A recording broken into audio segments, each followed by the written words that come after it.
আমরা সিদ্ধান্ত নিয়ে এই 9 দফাটা আমরা আব্দুল কাদেরের নামে মিডিয়া হাউসগুলোতে পৌঁছায় দেব। ধানমন্ডি থেকে শুরু করে সায়েন্স ল্যাব, এদিকে হচ্ছে আপনার বাটা সিগন্যাল, হাতিরপুল, এই এলাকায় লোকারণ্য কিছু কপি প্রিন্ট করার পর ওখানে কালি শেষ হয়ে যায়, প্রিন্ট পুরাটা করতে পারি নাই। পরে আমরা বাংলা মোটরে যাই, বাংলা মোটরে গিয়ে ওইখানে আমাদের এই 9 দফার পুরো কপিগুলো প্রিন্ট করি। আমরা অনলাইনের থ্রুতে আমাদের সত্য ঘটনাগুলো আমরা সারা দেশে তখন ছড়িয়ে দিয়েছিলাম, কিন্তু যখন অনলাইন ডিসকানেক্ট হয়ে গেল, যখন ইন্টারনেট ব্ল্যাক আউট হয়ে গেল, তখন আন্দোলন কন্টিনিউ করা সবচেয়ে কঠিন হয়ে যাচ্ছিল।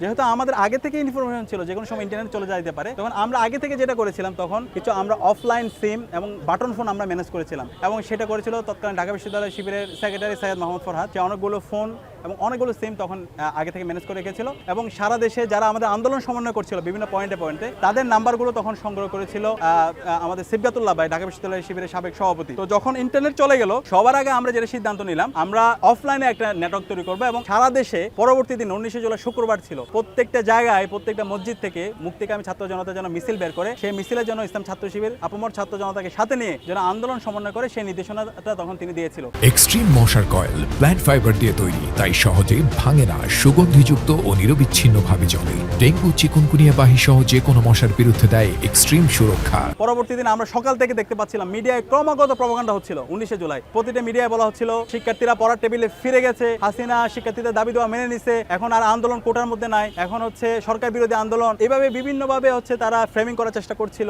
এবং ততক্ষণে আমাদের পুরো ঢাকায় যাত্রাবাড়ি, রামপুরা, মিরপুর, বাড্ডা, সাভার সহ সারা দেশের মুক্তিকামী ছাত্র জনতা তারা রাস্তায় নেমে পড়েছিল। তারা হাসিনার বিরুদ্ধে তারা আন্দোলন শুরু করে দিয়েছিল। খুনি হাসিনার পতনের আন্দোলন তৎকালীন ওই সময় শুরু হয়ে গিয়েছে। তখন আমরা সবার আগে আমাদের যেটা সিদ্ধান্ত নিয়ে আমাদের পরবর্তী কর্মসূচিটা আমরা মিডিয়া হাউসগুলোতে পৌঁছাতে হবে। তখন আমরা বাটা সিগন্যালের ওইখানে একত্রিত হয়। ওই সময় আমার সাথে আমি, সিবগাতুল্লাহ ভাই, শিবিরের প্রচার সম্পাদক মাহাদি আল মাহমুদ ভাই, মুতাসিম বিল্লাহ ভাই এবং শিবিরের সেক্রেটারি সৈয়দ মোহাম্মদ ফরহাদ, আমরা সবাই একত্রিত হই। আমরা একত্রিত হয়ে 9 দফার ফাইনালাইজ করি। তখন এই 9 দফার যে হচ্ছে মিডিয়াতে কার নামে পৌঁছাবো, কোনো একজন সমন্বয়কের নামে তো পৌঁছাইতে হবে। তখন আমরা সমন্বয়কদেরকে রিচ করতে পারছিলাম না। এর আগে সবার সাথে কথা হয়েছিল 18 জুলাই, কিন্তু এরপরে অফলাইন নাম্বার কারোর সাথে রিচ করা যাচ্ছিল না। তখন আমরা চেষ্টা করলাম সেকেন্ড লেয়ারে যারা সমন্বয়ক আছে তাদের সাথে আমরা যোগাযোগ করতে পারি কিনা। তখন ফোন দিলাম সেকেন্ড লেয়ারের সমন্বয়ক আব্দুল হান্নান মাসুদ, এরপর হচ্ছে আব্দুল কাদের এবং মুসাদ্দিক আলী ইবনে মোহাম্মদ, এবি জুবায়ের। পরে মুসাদ্দিকের সাথে প্রথমে যোগাযোগ করতে পারি। মুসাদ্দিক তখন মোহাম্মদপুরে ছিল, তার বাসায়, তাকে মোহাম্মদপুর থেকে আমরা আমাদের এখানে নিয়ে আসি এবং আমাদের সাথে যুক্ত হয়। এরপর আমরা আব্দুল কাদের সাথে যোগাযোগ করতে পারি। তখন আব্দুল কাদের যাত্রাবাড়ির একটা মসজিদে ছিল। তখন আব্দুল কাদেরকে তখন আমাদের বিশ্ববিদ্যালয় সেক্রেটারি সৈয়দ মোহাম্মদ ফরহাদ আব্দুল কাদেরকে ফোন দেওয়ার পরে আব্দুল কাদেরকে 9 দফার আমরা যে খসড়া তৈরি করেছি সেটা অফলাইনে ফোন দিয়ে তাকে পড়ে শোনাই। এরপরে আমরা সিদ্ধান্ত নিয়ে এই 9 দফাটা আমরা আব্দুল কাদেরের নামে মিডিয়া হাউসগুলোতে পৌঁছায় দেবো। আমি তখন নিচে চলে আসি। নিচে চলে আসার পরে তখন ওই 19 জুলাই ধানমন্ডি থেকে শুরু করে সায়েন্স ল্যাব, এদিকে হচ্ছে আপনার বাটা সিগন্যাল, হাতিরপুল, এই এলাকায় লোকারণ্য। তখন এদিকে আবার শাহবাগ থেকে ছাত্রলীগের সন্ত্রাসীরা, যুবলীগের সন্ত্রাসীরা এবং খুনি হাসিনার পেটো বাহিনী দফায়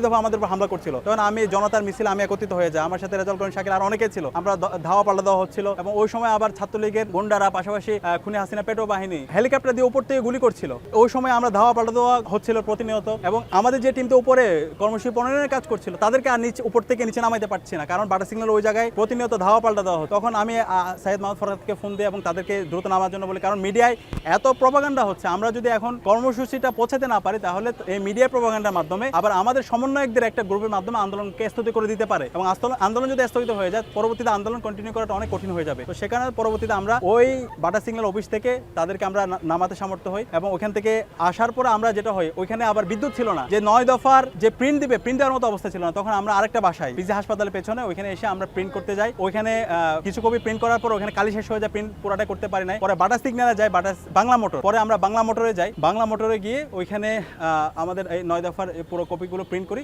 প্রিন্ট করার পর এটা তো মিডিয়া হাউসে পৌঁছাইতে হবে। এর আগে যেটা ছিল হোয়াটসঅ্যাপ গ্রুপ ছিল সাংবাদিকদের, ওই গ্রুপে দেওয়ার সাথে সাথে এটা সকল মিডিয়ায়, সকল হাউসে চলে যেত, সকল সাংবাদিকদের কাছে চলে যেত। কিন্তু ওই সময়ে তো আর এইটা আর পৌঁছানো যাচ্ছিল না। তখন আমি যেটা করলাম, ঢাকা বিশ্ববিদ্যালয় সাংবাদিক সমিতি যারা আছে তাদের সাথে যেহেতু আগে থেকে পরিচয় ছিল, বিভিন্ন অ্যাক্টিভিস্ট যারা ছিল ডানপন্থী বামপন্থী সবার সাথে সাংবাদিকের সাথে যোগাযোগ ছিল, তখন আমরা তাদেরকে ফোন দিই।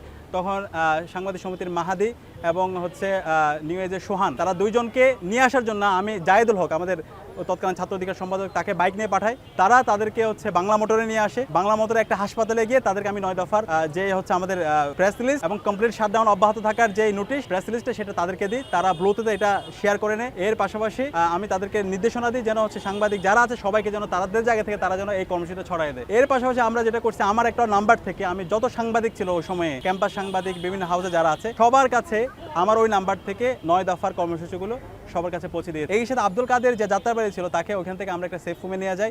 আমাদের নারায়ণগঞ্জ মহানগরের তৎকালীন অফিস সম্পাদক অমিত মাধ্যমে তাকে হচ্ছে ওই একটা বাসায় নিয়ে যাই, সেফ রুমে বাসায় গিয়ে ওইখানে ওই 9 দফার একটা ভিডিও আমরা ধারণ করি। সেই ভিডিওটা ধারণ করার পর একটা সিমে করে অমিত সেই সময়ে 19 জুলাই এবং 20 জুলাই যখন যাত্রাবাড়িতে হচ্ছে একটা মৃত্যু খুব, ওই সময়ে ওই যাত্রাবাড়ি থেকে অমিত এবং তার টিম আব্দুল কাদেরের সেই ভিডিও বার্তাটা নিয়ে এসে আমাদেরকে বাংলা মোটরে দেয় এবং নিয়ে আসার পরে ওই বাংলা মোটরে আমরা একসাথে করে অনেকগুলো পেন ড্রাইভে সেগুলোকে হচ্ছে ট্রান্সফার করি। এরপর প্রত্যেকটা মিডিয়া হাউসে গিয়ে আমাদের সিবগাতুল্লাহ ভাই, মাহাদিব ভাই, এরপর হচ্ছে রাজাল করিম, শাকিল, আসিফ আব্দুল্লাহ, আমরা প্রত্যেকটা মিডিয়া হাউসগুলোতে গিয়ে ওই 9 দফার ভিডিও বার্তা আমরা পৌঁছে দিই এবং আন্তর্জাতিক মিডিয়াগুলোতে আমরা পৌঁছে দিই। তখন এএফপির অফিসে অনেকগুলো মিডিয়া অফিসে আমরা তখন গিয়ে এই 9 দফাগুলো পৌঁছে দিই এবং এর মাধ্যমে এই 9 দফাটা এস্টাবলিশ হয়। 9 দফা যখন প্রেস রিলিজগুলো যখন মিডিয়া হাউসে যায় তখন খুনি হাসিনা তার পুরো এস্টাবলিশমেন্ট কাবাকাবি শুরু হয়ে যায়। কারণ 9 দফার প্রথম দফায় ছিল 1 দফা, 9 দফার প্রথম দফায় ছিল ছাত্র হত্যা দায় নিয়ে খুনি হাসিনাকে জাতির কাছে প্রকাশ্য ক্ষমা চাইতে হবে। যখন এই 9 দফাটা যায় তখন